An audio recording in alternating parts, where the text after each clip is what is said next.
Ano nga ba yung rapture? Ito yung ating alamin sa video na ito.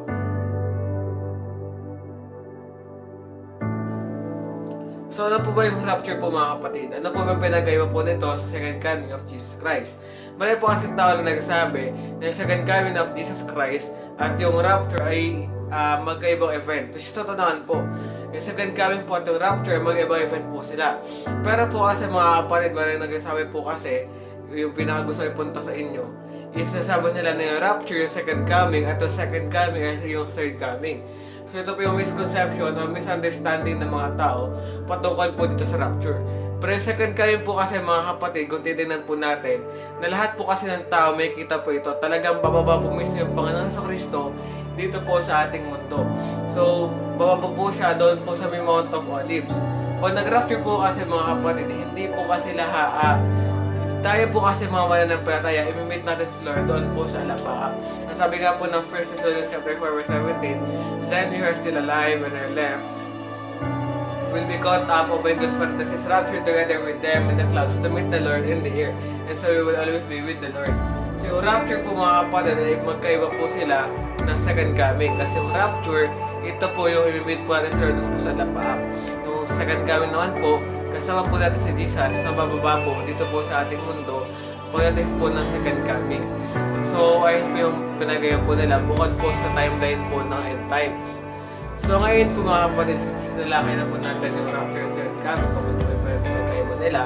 Talakayin po natin, bibigyan po kayo ng 6 or 7 katotohanan po tungkol sa rapture. Una po mga kapatid, is bigla-bigla nila po mawawala yung mga mananampalataya ng Panginoong Jesucristo. So, tayo po mga Kristiyano, bilang mananampalataya ng Panginoon sa Kristo, sa isang kisap mata po mga kapatid, mararapture po tayo.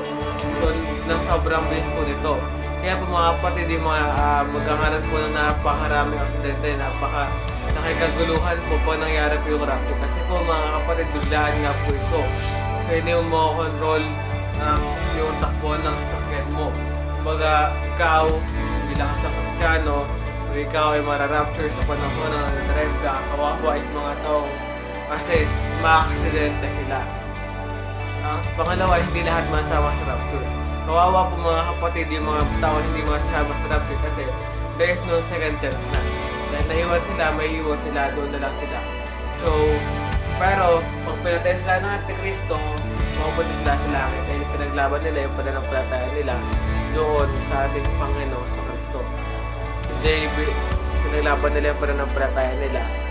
So, pangatlong katotohanan patungkol po sa rapture is walang nakakaalam kung kailan mangyayari yung rapture.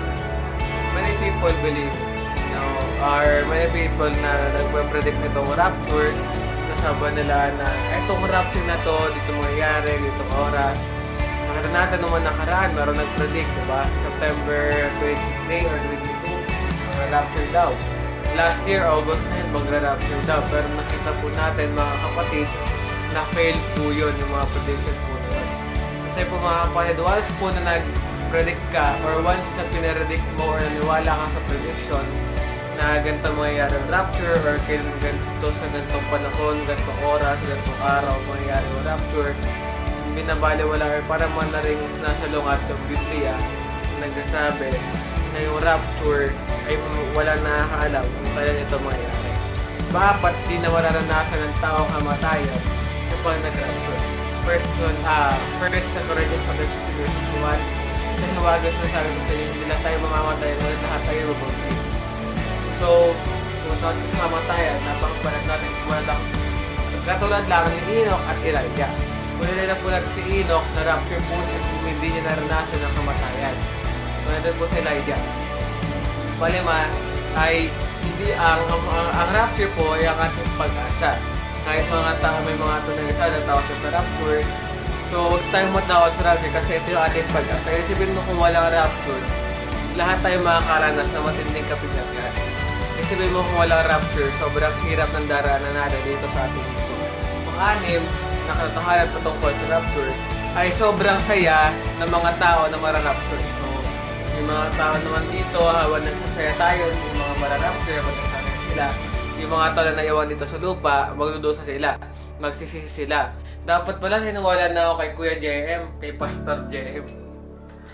Kasi tatawag na yung mga klase kong pastor. Pastor! Paano nawala na ako kay Pastor JM? Ay, paano nawala na ako kay JM na totoo yung rapture? Dalawa yung tawag na sa room. Kay JM, Pastor JM. Ang gulo. Hindi, joke lang. Pala nawala na ako sa anak ko. At pala nawala na ako sa tatay ko. Joke lang. May anak. Dahil pala nawala na ako kay Pastor. Dahil pala nawala na ako sa preacher na to. Dapat pala ganito. Puro dapat pala. Puro pagsisisi. Puro regret ang mangyayari sa kanila. Habang tayo naman, yes, thank you Lord. Tapos, sobrang sarap kasi maririnig natin. Sobrang saya nun, sobrang sarap kasi sabihin sa atin ng Panginoon, welcome, my faithful, good and faithful servant. Diba? Ang sobrang saya nun. Isipin mo, aking tapat na lingkod, welcome to my house. Isipin mo, makasalanan ka, tapos welcome ka ng Lord. Tapos sabihin ka pa, welcome, good and faithful servant. Saya. Panghuli po mga kapatid, papirot panghuli, ay malapit na po mag-rapture. Yes po. Hindi ko po pinapredict kung kailan po yung date. Pero po mga kapatid, dahil po sa mga tanda na ito, na nakikita natin dito po sa ating mundo, ay hindi malabo na malapit na ang rapture. Kasi sa totoo po mga kapatid, sabi po ng ang sayon po sabi ay malapit na pong itayo yung third temple. At kapag naitayo ng third temple, malapit na ang rapture. So napakagrabe na ito.